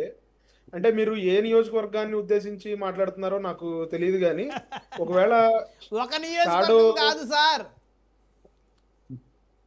ఒక నియోజకవర్గం అయితే పేరు చెప్పడానికి నాకు ఎలాంటి భయం కానీ మొక్కవటం కానీ లేదు. చాలా నియోజకవర్గాలు ఉన్నాయి. త్వరలోనే ఆ నియోజకవర్గాల పేర్లు మెన్షన్ చేస్తూ త్వరలో మనం కొన్ని చర్చలు కూడా పెట్టుకుందాం సార్. ఖచ్చితంగా ఇప్పుడు అలాంటిది ఏమన్నా ఉంటే షాడో ఎమ్మెల్యేలు ఎక్కువ అరాచకాలు చేస్తూ ఉంటే లేకపోతే వాళ్ళు ఎమ్మెల్యేని ఓవర్కమ్ చేసి లేకపోతే వాళ్ళని ఓవర్ షాడో చేసేసి ఏమన్నా పెత్తనం చలాయిస్తుంటే ఖచ్చితంగా ఆయా పార్టీలు ఆ నియోజకవర్గాలకు సంబంధించిన రిపోర్టులు తెప్పించుకుంటాయి. నిజంగా అది ప్రజలకు గనక ఇబ్బందికరమైన పరిస్థితులు కలగజేస్తుంటే గనక పార్టీలు ఏమి చూస్తా ఊరుకోవు. ముఖ్యమంత్రి గారు చూస్తా ఊరుకోరు, లేదంటే ఉప ముఖ్యమంత్రి గారు చూస్తా ఊరుకోరు. ఎప్పటికప్పుడు వాళ్ళు ఇన్ఫర్మేషన్ తెప్పించుకుని ఖచ్చితంగా వాళ్ళని మందలించే కార్యక్రమం ఉంటుంది. ఒకవేళ ఏమైనా తప్పు జరుగుతూ ఉంటే మళ్ళీ చెప్పి మార్చుకోకపోతే అప్పుడు ఖచ్చితంగా వాళ్ళ మీద చర్యలు ఉంటాయి. సో యాజ్ లాంగ్ యాజ్ వాళ్ళకి గవర్నెన్స్ లో హెల్ప్ చేస్తా లేకపోతే ఇష్యూస్ ని సాల్వ్ చేసుకోవడానికి, ఫర్ ఎగ్జాంపుల్ ఇప్పుడు కుప్పం తీసుకోండి, అక్కడ చంద్రబాబు నాయుడు గారు ప్రతిరోజు వెళ్ళి ఉండలేరు కదా, అక్కడ ఎవరో ఆయన తరపు నుంచి ఒక రిప్రజెంటేటివ్ ఉంటారు. కుప్పము, మంగళగిరి లేకపోతే పిఠాపురం ఇవి కాదు అధినేతల నియోజకవర్గాలు. ఇంకా కావాలనుకుంటే అచ్చెన్నాయుడు గారి నియోజకవర్గం తీసేద్దాం, నాదెండ్ల మనోహర్ గారి నియోజకవర్గం తీసేద్దాం. మిగతా నియోజకవర్గాల పరిస్థితి ఏంటి? చాలా సీనియర్ నాయకులు సైతం కూడా వాళ్ళ దగ్గర షాడో ఎమ్మెల్యేల రాజ్యం నడుస్తూ ఉంది. 5-6 సార్లు ఎమ్మెల్యేలుగా గెలిచిన వాళ్ళు కొన్ని నియోజకవర్గాలు ఉమ్మడి గుంటూరు జిల్లాలో ఎక్స్పెషల్లీ మీరు బాగా ఆలోచిస్తే మీకు కూడా తెలుస్తుంది. 5 సార్లు ఎమ్మెల్యేగా గెలిచిన ఆయన నియోజకవర్గంలో కూడా ఆయన ఆయన ఎందుకు ఏం చేయట్లేదు అర్థం కావట్లేదు. షాడో ఎమ్మెల్యే పేరు రాష్ట్ర వ్యాప్తంగా చర్చనీయాంశం ఉంది. రేపు ఆయనే మళ్ళీ ఎమ్మెల్యే అభ్యర్థి అనేటువంటి చర్చ నడుస్తూ ఉంది. అలా నియోజకవర్గాలు చాలా ఉన్నాయి ఈ రాష్ట్రంలో. అలా ఏమన్నా ఉంటే బ్రహ్మనాయుడు గారు ఖచ్చితంగా ఇప్పుడు 5 టర్మ్స్ నుంచి ఎమ్మెల్యేగా గెలిచిన వ్యక్తి ఒక షాడో అండర్ లోకి ఎందుకు వెళ్ళిపోయారు అనేది మనం ఇక్కడ కూర్చుని సార్ ఇప్పుడు ఖచ్చితంగా అతని రాజకీయ భవిష్యత్తును కాపాడుకోవడం కోసం అతను చర్యలు తీసుకోవాలి. At the same time party image damage అవ్వకుండా, ప్రభుత్వానికి చెడ్డ పేరు రాకుండా పార్టీస్ కూడా చర్యలు తీసుకుంటే ఖచ్చితంగా అలాంటివి ఏమన్నా రిపోర్ట్స్ ఉంటే ఖచ్చితంగా వాళ్ళు మందలించే కార్యక్రమం జరుగుతుంది. బ్రహ్మనాయుడు గారు ఇక్కడ లేకపోతే మేము పవర్ ని మిస్యూజ్ చేస్తామని ఎవరు చేసినా కూడా కూటమి ప్రభుత్వం కానీ ముఖ్యమంత్రి గారు కానీ ఉప ముఖ్యమంత్రి గారు కానీ ఉపేక్షించే పరిస్థితి లేదు. బ్రహ్మనాయుడు రైట్. ఈలోపు సమయం అయిపోతుంది, 3 సంవత్సరాలు గడిచిపోయిద్దని కేఎస్ ప్రసాద్ గారు ఆవేదన చెబుతా ఉన్నారు. మసూద్ రెడ్డి గారు సార్, ఇప్పుడు కూటమిలోకి వచ్చేసరికి ఈ షాడో ఎమ్మెల్యేస్ అనేటువంటిది ఒక టైప్ అని చెప్పకూడదు సార్, 3 టైప్స్ చెప్పుకోవాలి. ఒకటి 2 పార్టీలు ఉండేదాని వల్ల ఇప్పుడు జనసేన ఎమ్మెల్యే ఉంటాడు. జనసేన ఎమ్మెల్యే ఉండేటప్పుడు టీడీపీ ఇన్ఛార్జ్ ఉంటాడు. టీడీపీ ఇన్ఛార్జ్ యాక్చువల్గా టీడీపీ అనేటువంటిది సంస్థాగతంగా అది ఎక్కువ పవర్లో ఉంటుంది కాబట్టి ఆ టీడీపీ ఇన్ఛార్జి పవర్లో ఉంటాడు. ఎందుకంటే జనసేన అభ్యర్థిని కూడా అతను నడిపించుండేటువంటి పరిస్థితి ఉంది దీంట్లో. ఇప్పుడు ఇక్కడ వచ్చేసరికి టీడీపీ ఇన్ఛార్జ్ ఉన్నటువంటిది షాడో ఎమ్మెల్యేగా పనిచేస్తారు. దానికి ఉదాహరణ కావాల్సి ఉంటే మీకు ఒకటి అరవ శ్రీధరు, కోడూరు నియోజకవర్గం. అరవ శ్రీధరు ఆయన డమ్మి, ఆయన జనసేన, అతను రూపానంద సార్. నాకు ఆ నియోజకవర్గంతో చాలా పరిపూర్ణమైన సంబంధాలు ఉన్నాయి సార్. ఎందుకంటే ఆ వ్యక్తి కూడా నాకు ఎమ్మెల్యే కాకముందు నుంచి కూడా నాకు తెలుసు. రూపానంద రెడ్డి కూడా వైఎస్ఆర్ కాంగ్రెస్ పార్టీలో నుంచి వచ్చిన వాళ్ళే, అందువల్ల రూపానంద రెడ్డి గారు కూడా తెలుసు. ఇక్కడ ఏంటంటే జనసేన అనేటువంటిది పరిస్థితి బాగాలేదు కాబట్టి వైఎస్ఆర్ తెలుగుదేశం పార్టీ ఆడ డామినేట్ చేస్తూ అక్కడ షాడో ఎమ్మెల్యేగా ఉంది. ఎంత షాడో ఎమ్మెల్యేగా ఉందంటే అక్కడ లోకల్గా ఉండేటువంటి కోడూరులో ఉండేటువంటి వ్యక్తులు చెప్పేది ఏంటంటే మన నాదెళ్ల మనోహర్ గారు ఒక స్టేట్మెంట్ ఇవ్వమని చెప్పని ఆ ఎమ్మెల్యే గారిని అడిగితే అన్న రూపానంద రెడ్డిని అడిగి చెప్తాను అని సరే, చెప్పి ఇక చెప్పిన కోడూరు విషయం మనం అంటే అంటే వందల డిబేట్లు పెట్టాం. ఒకటి సార్, అదొక టైప్ ఆఫ్ సార్, 5 సార్లు సార్, ఎమ్మెల్యే అదొకటి సార్. డమ్మీ అయ్యారు ఇప్పుడు. ఎస్, అదే నేను చెప్తాను, దానికి వస్తున్నా సార్. శ్రీధర్ ఏముంది? దానికి వస్తున్నా శ్రీధర్ first time దానికి ఎమ్మెల్యే దానికి శ్రీధర్ వస్తున్నా సార్. నెక్స్ట్ వచ్చేకాలకి ఉమ్. డమ్మీ పీసులు ఉన్నటువంటి ఎమ్మెల్యేలు వాళ్ళ ఇంట్లో తమ్ముడో లేకుంటే అన్నో లేకుంటే ఇంకొక వ్యక్తో ఎవరో ఒకరు రావడం అనేటువంటిది షాడోలుగా ఉండేటువంటి పరిస్థితి. ఇంకా పవర్ఫుల్గా ఉన్నా కూడా ఎమ్మెల్యే, ఆ ఎమ్మెల్యే అందుబాటులో ఉంటే, ఆ ఎమ్మెల్యే లోకల్గా ఉండే ప్రజలకు అందుబాటులో ఉంటే ఊరికే చేయాలా, డబ్బులు కలెక్షన్కి కష్టమైపోతుందని చెప్పి వాళ్ళ తమ్ముడినో వాళ్ళు ఉన్నటువంటి వ్యక్తినో ఎవరినో ఒక వ్యక్తిని డమ్మీగా పెట్టి షాడోగా నడిపించేటువంటి పరిస్థితి. దానికి నెల్లూరులో ఇప్పుడు ఇది ఉంది, మన శ్రీధర్ రెడ్డి ఉన్నాడు, కోటమిరెడ్డి శ్రీధర్ రెడ్డి మొత్తం కూడా వాళ్ళ తమ్ముడే గిరిధర్ రెడ్డి చేస్తాడు. అంటే కోటమిరెడ్డి శ్రీధర్ రెడ్డికి అనుభవం లేదా, లేకుంటే ఆ చరిష్మా లేదా అంటే ఉంది. కానీ గిరిధర్ రెడ్డి ఎందుకు చేస్తాడంటే ఒక ముఖమాటం, ఎమ్మెల్యేకి ముఖమాటం వస్తుంది, కలెక్షన్లో కష్టం అవుతుంది. అందుకని గిరిధర్ రెడ్డి అయితే కలెక్షన్ చేసుకోవడానికి ఒక విధంగా వైసీపీ ప్రభుత్వం ఉన్నప్పుడు ఎమ్మెల్యేలు అందరూ కూడా పర్ఫెక్ట్ గా ఉన్నారా? షాడోలు లేరా? సార్ ఇప్పుడు మనం కరెక్ట్గా చెప్పండి. ఇప్పుడు గురించి చెప్తున్నాం సార్. ఇప్పుడు వైసీపీ బ్రహ్మనాయుడు గారు పెట్టండి, ఒక 10 seconds మళ్ళీ పెట్టండి సార్, వైసీపీ గురించి పెడదాం, అప్పుడు అందరం మాట్లాడదాం. ఇప్పుడు అదే విధంగా సార్, ఇప్పుడు అంకుల్ బుడ్డ రాజశేఖర రెడ్డి గారు అంత కూడా అంతే, వాళ్ళ యుగంధర్ రెడ్డి అనేటువంటి వ్యక్తి, బుడ్డ రాజశేఖర రెడ్డి, శ్రీశైలం యుగంధర్ రెడ్డి అనేటువంటి వ్యక్తి మొత్తం చూసుకుంటాడు, nook and corner everything organised by Yugandhar Reddy. ఇవన్నీ సరే, ఈ బుడ్డ రాజశేఖర రెడ్డికి ఏమైనా కేపబిలిటీ లేదా అంటే కేపబిలిటీ ఉంది. అదే నారాయణ కూడా అదే సార్, వేరుడి విజయభాస్కర్ రెడ్డి పట్టాభి అనేటువంటి వాళ్ళు చూస్తారు, మంత్రి నారాయణ గారు, ఆయన కూడా క్యాపబిలిటీనే, ఆయనకి ఏం టైం లేకుండా లేదు, నెల్లూరులోనే ఎక్కువ ఉంటాడు. ఈయన కూడా ఎందుకు వదిలేస్తున్నాడంటే దానికి కూడా షాడో ఎమ్మెల్యే క్రియేషన్సే. ఇవన్నీ కూడా ఈ టైప్ ఆఫ్ వెరైటీస్, వేరే పార్టీ వచ్చి డామినేట్ చేయడం, ఇన్క్యాపబుల్ ఎమ్మెల్యేస్గా ఉండడం, ఆ తర్వాత క్యాపబిలిటీ ఉన్నా కానీ వాళ్ళు కలెక్షన్లో ఇరుక్కుంటాము, డైరెక్ట్గా తీసుకుంటే మనం చెప్పని వాళ్ళ అన్ననో వాళ్ళ తమ్ముడినో లేకుంటే వాళ్ళకి అనుంగా సహచరులు ఉన్నో పెట్టుకునేసి నడిపేటువంటి ప్రక్రియ. ఈ విధంగా షాడోస్ డెవలప్ అవుతారు. దాన్ని తీసుకొచ్చి వైఎస్ఆర్సీపీ రైట్. సప్తగిరి ప్రసాద్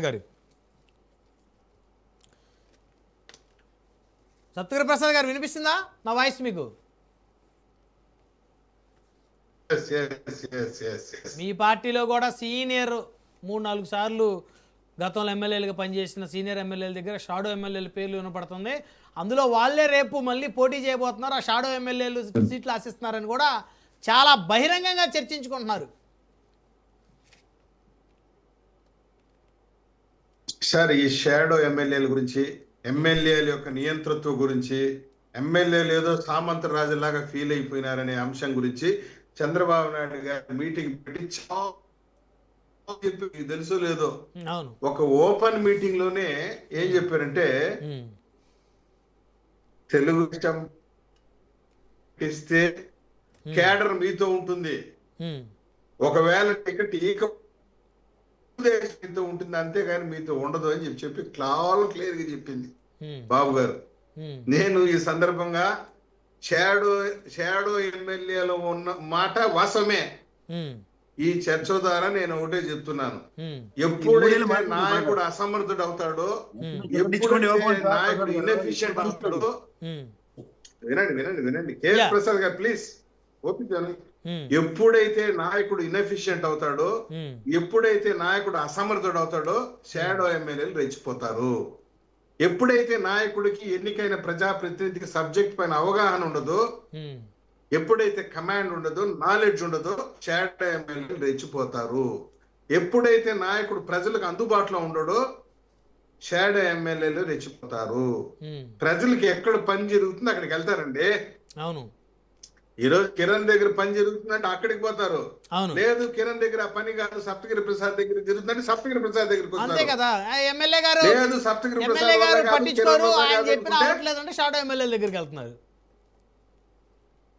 కేఎస్ ప్రసాద్ దగ్గరికి పోతారు. ఇప్పుడు మా ఇద్దరి వల్ల కాలేదనుకుంటాం పని, కేఎస్ ప్రసాద్ గారి చేతిలో ఉంది, ఆయన చెప్తూ జరుగుతుంది అనుకోండి, ఆయన దగ్గర పోతారు. లేదు మా ముగ్గురు వల్ల కాదంటే బ్రహ్మనాయుడు దగ్గరికి కూడా వచ్చేస్తారు వాళ్ళు పబ్లిక్. సో ఆయన దగ్గర కాస్త మాట్లాడుకుంటే ఈజీగా పని అవుతుంది అనుకుంటే వాళ్ళ దగ్గరికి వెళ్తారు. ఇది ఎప్పుడు ఈ షాడో ఎమ్మెల్యేల పరిస్థితి, బ్రహ్మనాయుడు సార్ షాడో ఎమ్మెల్యేల పరిస్థితి ఎప్పుడు వస్తుందంటే ఎన్నికైన నాయకుడు, ఎన్నికైన ప్రజాప్రతినిధి డమ్మీ అయితే, ఎగ్జాక్ట్లీ. నాలెడ్జ్ లేకపోతే, ఆ? Yes. ప్రజలు ఇప్పుడు ప్రజలు అలాంటి వాళ్ళు కష్టం వచ్చినప్పుడు ఒక నాయకుడు రిప్రజెంట్ చేస్తారంటే తయారు చేశారు. ఓకే ఓకే ఓకే సార్ సమయం లేదు. సప్తగిరి ప్రసాద్, ఏంటి కేఎస్ సార్? ప్రసాద్ గారు సమయం లేదు. కిరణ్ గారు మీరే చెప్పాలనుకున్నారు, ప్లీజ్ 10 seconds. బ్రహ్మనాయుడు గారు, మధు గారు ఇందాక మాట్లాడుతూ జనసేన ఎమ్మెల్యే గురించి చెప్పారు. నేనేమంటానంటే అసలు జగన్మోహన్ రెడ్డి గారు 5 సంవత్సరాల పరిపాలనలో ఆయన చేసింది ఏమీ లేదు కదా, అంతా షాడో చేసింది. ఎవరు షాడో? షాడో ఎవరు? సజ్జల రామకృష్ణారెడ్డి గారు. మీరు అనుకుంటే ఏంటండి, అంటే సజ్జల షాడో రామకృష్ణ సీఎం పనిచేసే అనేది వ్యక్తి. సజ్జల మాకు లోకేష్ మాదిరిగా ఎవరు షాడో లేరండి. చంద్రబాబు నాయుడు గారికి లోకేష్ ఉండే షాడో మాదిరిగా జగన్మోహన్ రెడ్డి గారికి మీరు పొరపాటు పడుతున్నారు. సజ్జల రామకృష్ణారెడ్డి జగన్మోహన్ రెడ్డి గారి దగ్గర పనిచేసేటువంటి ఒక వ్యక్తి, ఒక నాయకుడు మాత్రమే, పనిచేసేటువంటి వ్యక్తి, నాయకుడు మాత్రమే. ఆయన జగన్మోహన్ రెడ్డి గారికి సబ్స్టిట్యూషన్ కాదు, జగన్మోహన్ రెడ్డి గారికి సబ్స్టిట్యూషన్ కాదు. అతను సజ్జల రామకృష్ణారెడ్డి గారు ఒక నాయకుడు మాత్రమే, జగన్మోహన్ రెడ్డి గారికి సబ్స్టిట్యూషన్ కాదు. ఈ రోజు చంద్రబాబుకి సబ్స్టిట్యూషన్ మీరు లోకేష్ సబ్స్టిట్యూషన్. ఆయన షాడో సీఎం గా పనిచేశాడు 5 జగన్ సంవత్సరాలు. రైట్. సమయం లేదు. మళ్ళీ ఇంకొక అంశాన్ని చర్చిద్దాం. ధన్యవాదాలు చర్చలో పాల్గొన్నందుకు సప్తగిరి ప్రసాద్ గారు, దాసరి కిరణ్ గారు, మధుసూదన్ రెడ్డి గారు, కేఎస్ ప్రసాద్ గారు, అందరికీ పేరు ధన్యవాదాలు. మరి ఇది వాళ్ళ పవర్ డిబేట్ చూస్తూనే ఉండండి రాజ్ న్యూస్.